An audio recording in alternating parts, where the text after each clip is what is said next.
Kas munad võivad tappa? On läbi viidud uuringuid, mis väidavad, et munade tarbimine võib mõningatel juhtudel kaasa tuua terviseriske. Teadusuuringutes on viidatud, et munade regulaarne söömine võib mõjutada suremusriski südamehaiguste, vähktõve ja muude terviseprobleemide osas. Ent põhjalikumal uurimisel selgub, et esitatud teave ei pruugi alati olla kõige usaldusväärsem, mis võib põhjustada inimestes munade suhtes ebakindlust. Munade toiteväärtuse ja tervisele kasulike omaduste vaatlus näitab, et need on noorele organismile elutähtsad, olles ühtlasi rikkalikud vitamiinide, mineraalide ja fütonutrientide allikad.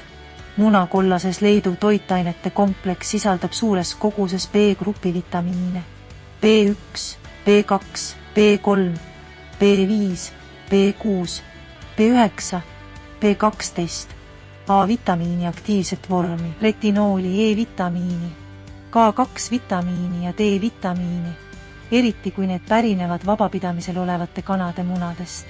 Munad on hinnatud nende kõrge valgusisalduse poolest, olles tähtis aminohapete allikas.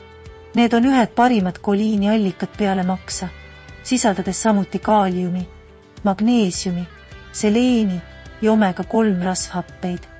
Munade tarbimine võib samuti positiivselt mõjutada halva kolesterooli omadusi, vähendades terviseriske, aidata alandada insuliiniresistentsust tänu nende tasakaalustatud valgu, rasva ja toitainete sisaldusele ning potentsiaalile tõsta hea kolesterooli taset. Seetõttu soovitatakse munade kaasamist toidulauale, arvestades nende laialdasi positiivseid mõjusid tervisele. Võimalusel söö vabalt peetavate kanade mune.